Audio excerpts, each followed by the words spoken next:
What's up, baby bards? I'm Anne Richmond, aka Hearthsinger, the head bard in charge round these parts, and today I am going to be doing a review of Epic Encounters, a new tool for Dungeon Masters from Steamforged Games Limited.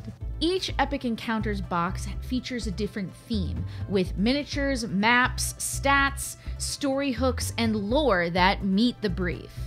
Whether you're looking to inspire the epic end of a campaign arc or run a fully supported one-shot or simply just to build Dungeon Master resources, Epic Encounter answers the call with confidence, inspiration, and accessories that will have your group going gaga. I recently had the chance to unbox and explore the Temple of the Snake God and Chamber of the Serpent Folk encounter boxes at my own table. And as a professional dungeon master, I have a large collection of maps and miniatures, but I'm often searching for something that's close enough or has just the right base width.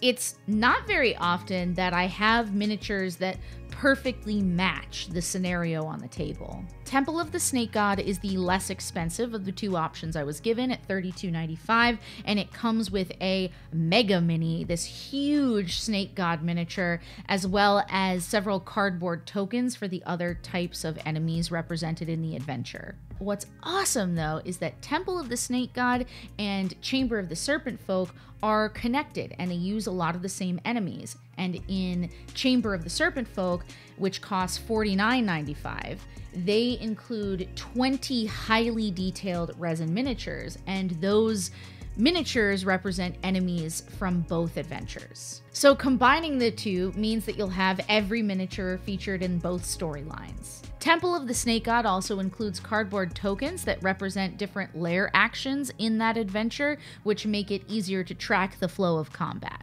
And both of these boxes come with double-sided maps, the details of which are all represented in different stats, traps, and features of the adventures within. So now that you know the basics of what's in the box, let's find out what the story is about. In the past, serpent folk ruled the world, but fell from grace and memory.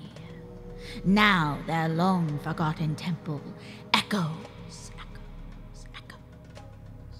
with ancient magic, a queen desperate to reclaim her once glory, and the slithering terror of a neglected god thirsting for recognition.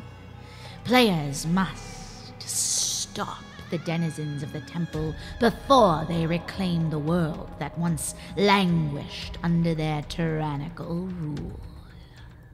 Each of the booklets makes recommendations for 3 different tiers of D&D 5th edition play. This makes it easy to adjust difficulty for Dungeon Masters for standard DCs and standard damage. The tiers represented are levels 1 through 4, levels 5 through 10, and levels 10 plus. So for instance, you might be reading the booklet and see that there's a trap with a standard dexterity save that deals standard damage on failure. You would refer to the standard DC for the levels of the characters playing the game, and the same for damage.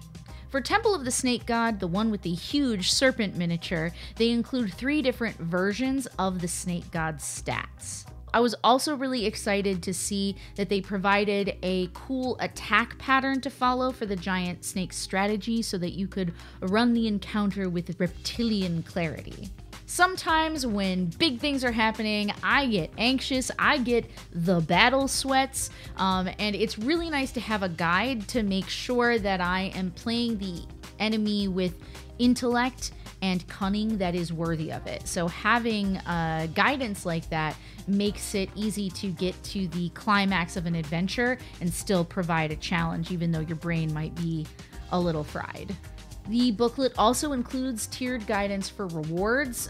Each of the different tiers includes recommendations for gold reward and a number of magical items. That being said, the stat blocks for all the other monsters seem to be tooled for that highest tier of level 10 plus play. It takes a little bit of extra work to tool those things down so that you're not just sending your players into a blender of obliteration. So yeah, it takes a little bit of extra work, but I do have some recommendations for how to adjust the stat blocks to remain challenging, but also be a fair fight. So it does take a little bit of forethought, but I'll give you my thoughts now as to how I adjusted those stat blocks for a party of 4 level 3 characters. First, I figured out how many of each creature type were likely to appear in any scene, given any guard patrols and what was listed as being located on a particular map. Then, I took the total HP listed for each particular mob and divided it among all the creatures of that type. For example, rather than having a Serpent Folk Nematoa with 127 HP as just a single mob, I had 6 Serpent Folk Nematoa, each with about 21 HP. I also adjusted the spell levels that they had access to the number of spells and spell slots that a character of 3rd level would have access to. I adjusted all damage dice a class down and reduced anything with multiple dice to 1. For example, let's say a creature had a damage output of 1d6 plus 4 piercing damage and 3d6 poison damage. I changed it to be 1d4 plus 4 piercing damage plus 1d4 poison damage. I'd love to hear how you guys adjust stat blocks when you're running games, so please hit up the comment section with any suggestions that you have. And if you've played one of these Epic Encounters boxes and you have an idea as to how to handle that, by all means, share your secret knowledge with us. Now, before you tell me that I went too easy on these players, I think it went okay because we had 2 of the 4 players go unconscious during the major battle. There was a lot of resource depletion to contend with and fun action economy decisions.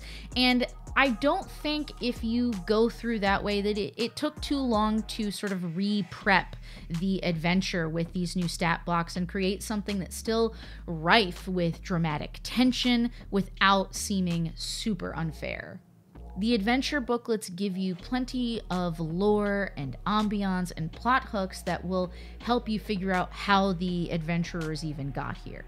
There's even a section on how to play the environment, making them as memorable as the monsters they might meet within the temple. There are crumbling temple walls that deal standard damage to characters unable to dodge. There are fallen obelisks emitting anti-magic auras, and even sarcophagi that give bonus to AC for players standing nearby. The 2 serpent-themed adventures can be linked together and connected in any order, making it easy to build progress from one into the next. Now, is it a one-shot? I have to say no. I mean, you could take a portion of the temple and make it a one-shot, but I accomplished just over half of Chamber of the Serpent Folk in a 3-hour session. And while these epic encounters could certainly stand on their own as a multiple session short adventure, I found that they slotted super easily into the Wildmount campaign that I'm already running. Between the epic challenge level and the immersion of the experience, this was easily the most satisfying milestone I've ever run players through in a campaign.